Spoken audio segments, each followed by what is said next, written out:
ब्रह्मा जी से देवता आदि की सृष्टि के पश्चात एक नारी और एक पुरुष का प्राकट्य।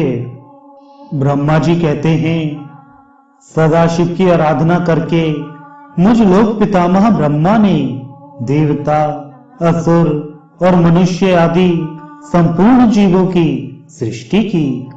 दक्ष आदि प्रजापतियों और देव शिरोमणियों की सृष्टि करके मैं बहुत प्रसन्न हुआ तथा अपने को सबसे अधिक ऊंचा मानने लगा।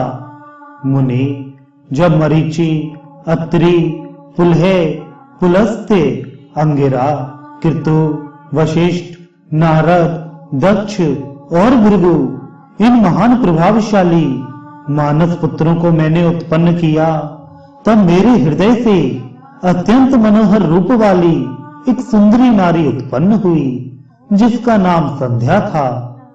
वह दिन में क्षीण हो जाती, परंतु सायं काल में उसका रूप सौंदर्य खिल उठता था। वह मूर्तिमती सायं संध्या ही थी और निरंतर किसी मंत्र का जप करती रहती थी। सुंदर बाहों वाली वह नारी सौंदर्य की चरम सीमा को पहुंची हुई थी और मुनियों के भी मन को मोह लेती थी। इसी तरह मेरे मन से एक मनोहर पुरुष प्रकट हुआ जो अत्यंत अद्भुत था।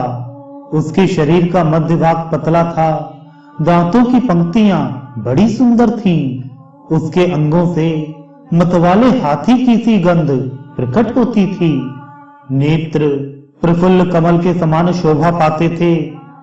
अंगों में केसर लगा था, जिसकी सुगंध नासिका को तृप्त कर रही थी। उस पुरुष को देखकर दक्ष आदि मेरे सभी पुत्र अत्यंत उत्सुक हो उठे। उनके मन में विस्मय भर गया था। जगत की सृष्टि करने वाले मुझ जगदीश्वर ब्रह्मा की ओर देखकर उस पुरुष ने विनय से गर्दन झुका दी और मुझे प्रणाम करके कहा। वह पुरुष बोला, ब्राह्मण, मैं कौन सा कार्य करूंगा? मेरे योग्य जो काम हो उसमें मुझे लगाइए, क्योंकि विधाता आज आप ही से सबसे अधिक माननीय और योग्य पुरुष हैं।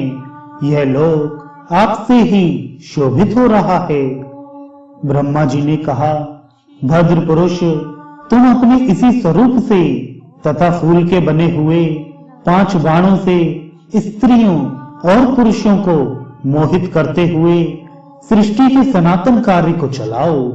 इस चराचर त्रिभुवन में ये देवता आदि कोई भी जीव तुम्हारा तिरस्कार करने में समर्थ नहीं होंगे। तुम छिपे रूप से प्राणियों के हृदय में प्रवेश करके सदा स्वयं उनके सुख का हेतु बनकर सृष्टि का सनातन कार्य चालू रखो। समस्त प्राणियों का जो मन है वह तुम्हारे पुष्पमय वाण का सदा अनायास ही अद्भुत लक्ष्य बन जाएगा और तुम निरंतर उन्हें मदमत्त किए रहोगे।